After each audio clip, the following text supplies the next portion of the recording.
ഈ അവസരത്തിൽ ഞാൻ ശ്രദ്ധിച്ച ഒരു കാര്യം, ഇവിടെ സകല യാത്രകളിലും പങ്കെടുത്ത ജനപ്രതിനിധികളൊക്കെ പറഞ്ഞൊരു കാര്യമുണ്ട്.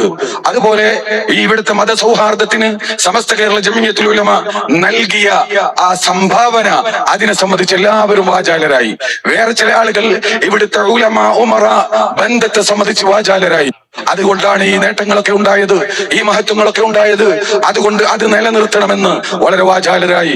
എല്ലാം സത്യമാണ്, അൽഹംദുലില്ലാഹ്. പൂർവികരായ സമസ്തയുടെ നേതാക്കൾ അത് കൃത്യമായി സൂക്ഷിച്ചു കൊണ്ട് നടന്നു. ഇവിടെയുള്ള നമ്മുടെ ഇടയിലുള്ള സൗഹാർദ്ദവും ഐക്യവും അതിനൊരു കോട്ടം സംഭവിക്കാതെ കൃത്യമായി നിലനിർത്തണമെന്ന ഉത്തമ ബോധ്യത്തോടു കൂടെ തന്നെയാണ് ഈ ആദർശ വിശുദ്ധി നിലനിർത്താനും കൂടി പ്രവർത്തിച്ചത്. അതിലൊരു വീഴ്ചയും ഉണ്ടായിട്ടില്ല.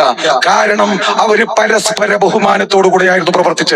എല്ലാ സംഘടനയും മറ്റ് സംഘടനയെ ബഹുമാനിക്കുമായിരുന്നു. എല്ലാ സംഘടനയും മറ്റ് സംഘടനയിൽ കളിക്കുമായിരുന്നില്ല. ഓരോ സംഘടനയും സമസ്തയുടെ ഉത്തരവാദിത്തം എന്തെന്ന് സമസ്തക്കറിയാം. അത് സമസ്ത കൃത്യമായി നിർവഹിക്കുമ്പോൾ അതിനുള്ള എല്ലാ സൗകര്യങ്ങളും ഇവിടെയുള്ള മറ്റ് സംഘടനകൾ, അത് രാഷ്ട്രീയ പാർട്ടികളാവട്ടെ മറ്റിതര സംഘടനകളാവട്ടെ, അവരൊക്കെ ചെയ്തു തരുന്ന ഒരു സ്വഭാവം അതിവിടെ ഉണ്ടായി. അതിന്റെ കൃത്യമായ ഉദാഹരണങ്ങൾ എണ്ണി എണ്ണി പറയാൻ നമുക്ക് കഴിയും. ഞാൻ അങ്ങനെ നീട്ടി പറയുന്നില്ല. തബ്ലീഗ് ജമാഅത്തിനെ സംബന്ധിച്ച് തീരുമാനമെടുത്തപ്പോൾ ഉണ്ടായ പ്രതിസന്ധിയിൽ മഹാനായ പാണക്കാട് തങ്ങൾ പറഞ്ഞത്, ഇവിടെ അഖിലയും വേണ്ട കുകിലയും വേണ്ട, സമസ്ത മതി എന്ന് പ്രഖ്യാപിച്ചു. അതെന്തുകൊണ്ട്? സമസ്ത എന്ത് തീരുമാനിക്കുന്നുവോ അവിടെ അതിന്റെ പിന്നിൽ നിൽക്കലാണ് ഇവിടുത്തെ ഉമറാന്റെ ഉത്തരവാദിത്തമെന്ന്, ഇവിടുത്തെ നേതാക്കളുടെ ഉത്തരവാദിത്തമെന്ന് അവർ കൃത്യമായി മനസ്സിലാക്കി. അതിനനുസരിച്ച് അവർ പ്രവർത്തിച്ചു. സമസ്തയുടെ പണ്ഡിതന്മാർ അവരുടെ ഉത്തരവാദിത്തം എന്ത് എന്ന് മനസ്സിലാക്കി അത് കൃത്യമായി പ്രവർത്തിച്ചു.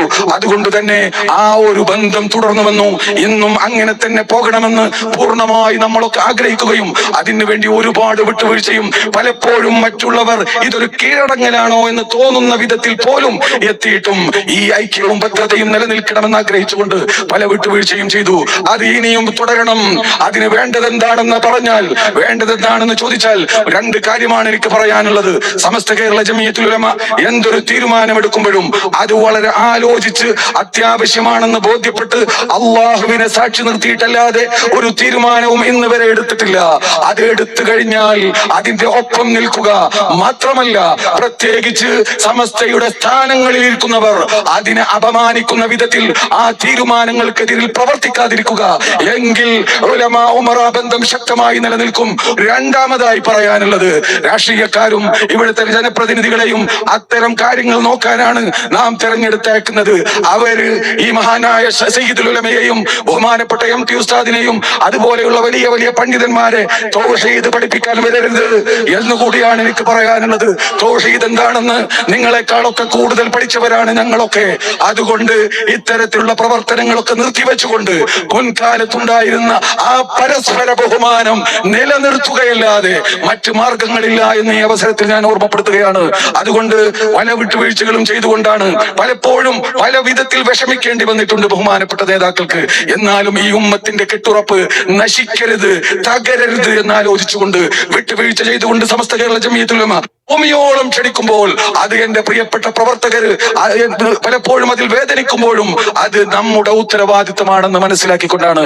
അതുകൊണ്ട് ആ ഒരർത്ഥത്തിൽ മുന്നോട്ട് പോകണം. അല്ലാത്ത രൂപത്തിൽ ഒരിക്കലും ഉണ്ടാവാൻ പാടില്ല. ചതി ഉണ്ടായി കഴിഞ്ഞാൽ ഒരു മോമിനെ രണ്ടു വട്ടം ചതിക്കാൻ കഴിയില്ലെന്ന് നബി സല്ലല്ലാഹു അലൈഹി വസല്ലം തങ്ങൾ പറഞ്ഞതിന്റെ അർത്ഥം നാം ഉണർന്ന് പ്രവർത്തിക്കണം, ജാഗരൂകരാവണം.